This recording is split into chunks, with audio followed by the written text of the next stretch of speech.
প্রতিদিনের মতো সকাল 6টায় শ্রী ঠাকুর ও শ্রী মায়ের কথা শোনার জন্য আপনাদেরকে স্বাগত জানাই।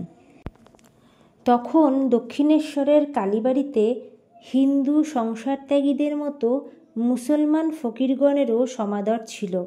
জাতি ধর্ম নির্বিশেষে সকল সম্প্রদায়ের ত্যাগী ব্যক্তিরাই এখানে সমান অভ্যর্থনা লাভ করতেন। এইখানে একদিন এলেন সুফি ধর্মাবলম্বী গোবিন্দ রায়। শ্রী রামকৃষ্ণদেবের মন ইসলাম ধর্মের দিকে আকৃষ্ট হলো। তিনি ভাবলেন, এও তো ঈশ্বর লাভের একটি পথ, এই পথেরও ইতিহাস জানতে হবে। কারো কারো মতে তিনি গোবিন্দর নিকট দীক্ষিত হয়ে ইসলাম ধর্ম সাধনে প্রবৃত্ত হলেন। বেদান্ত সাধনায় সিদ্ধিলাভ করার পর থেকেই ঠাকুরের মন যে অন্য ধর্ম সম্প্রদায় সম্পর্কে সহানুভূতিশীল হয়ে উঠেছিল, সুফি গোবিন্দ রায়ের নিকট দীক্ষাই তার নিদর্শন। হিন্দু ও মুসলমানের মধ্যে যে ব্যবধানের প্রাচীর রয়েছে, বেদান্ত বিজ্ঞানে বিশ্বাসের মধ্য দিয়েই যে তা একদিন ধূলিসাৎ হবে, ঠাকুরের মুসলমান ধর্ম সাধন কি তারই সূচনা? এদিকে ঠাকুর অসুস্থ হয়ে পড়েছিলেন। মথুরবাবু স্থির করলেন তার পক্ষে একবার জন্মভূমি কামারপুকুর ঘুরে আসাই ভালো হবে। মথুরামোহনের পত্নী রাসমণি কন্যা ভক্তিমতী জগদম্বা জানতেন কামারপুকুরে ঠাকুরের সংসার শিবের সংসার, সেখানে চির দারিদ্র, যাতে ওখানে কোনো জিনিসের অভাবে ঠাকুরের কষ্ট না হয়, এইভাবে তিনি সযত্নে সব জিনিস গুছিয়ে দিলেন। বৃদ্ধা মাতা চন্দ্রাদেবী থেকে গেলেন দক্ষিণেশ্বরে। দীর্ঘকাল পরে তাকে পেয়ে কামারপুকুরের দরিদ্র সংসারে আনন্দের হাট বসল। ঠাকুরের পত্নী শারদামণি এলেন কামারপুকুরে তার সেবা করতে। পত্নী সর্বতোভাবেই তার মুখাপেক্ষী। তাকে দীক্ষা দিলেন, শিক্ষা দিলেন, যাতে তিনি দেবতা, গুরু ও অতিথির সেবায় কল্যাণময়ী হয়ে উঠতে পারেন। প্রায় 7 মাস কামারপুকুরে কাটিয়ে 1274 সালে অগ্রহায়ণ মাসে ঠাকুর ফিরে এলেন দক্ষিণেশ্বরে।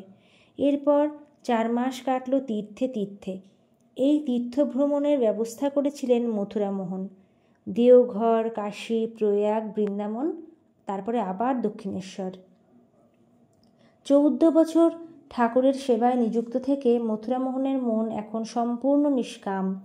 একদিন ভাবাবিষ্ট হয়ে ঠাকুর মথুরকে বলেছিলেন, মথুর, তুমি যতদিন থাকবে আমি ততদিন এখানে থাকব। ঠাকুরের কথা শুনে মথুর আতঙ্কে শিউরে উঠলেন।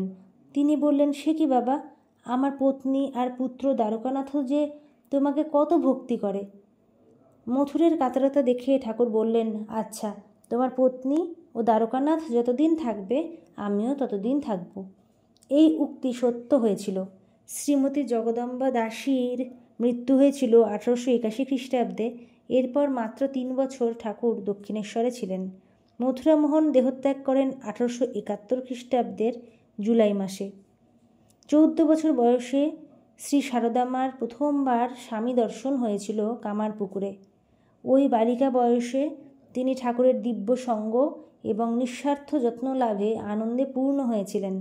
তিনি ঠাকুরের স্ত্রী ভক্তদের কাছে বলতেন, আমার মনে হতো যেন হৃদয়ের মধ্যে আনন্দের পূর্ণ ঘট স্থাপিত রয়েছে।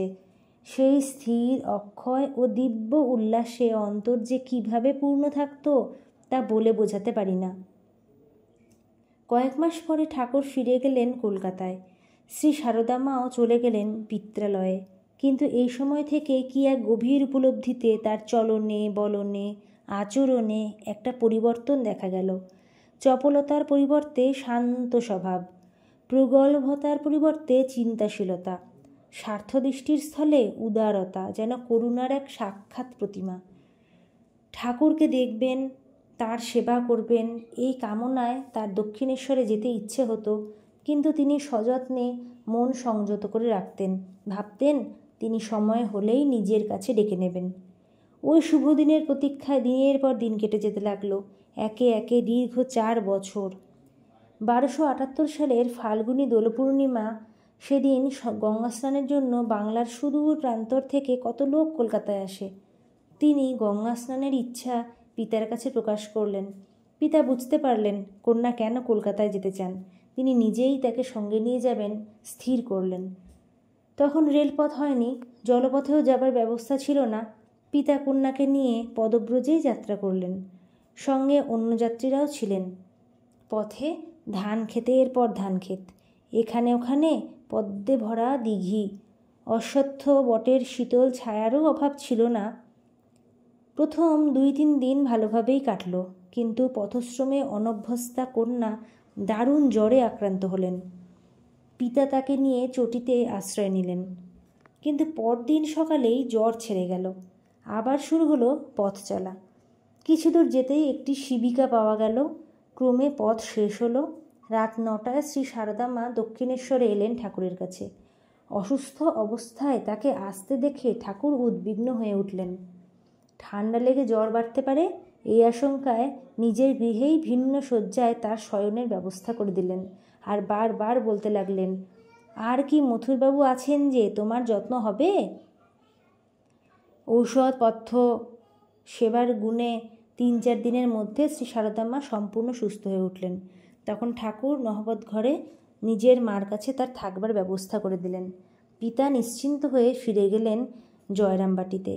সুস্থ হয়ে অসীম আনন্দ ও উৎসাহে তিনি নিজেকে উৎসর্গ করলেন দেবতার ও দেবজননীর সেবায়। আবার আগামীকাল ভোর 6টায় মা ও শ্রী ঠাকুরের কথা শোনার আমন্ত্রণ জানিয়ে আজকের মতো ভিডিও শেষ করছি। সবাই বলুন জয় শ্রী ঠাকুরের জয়, জয় শ্রী মায়ের জয়।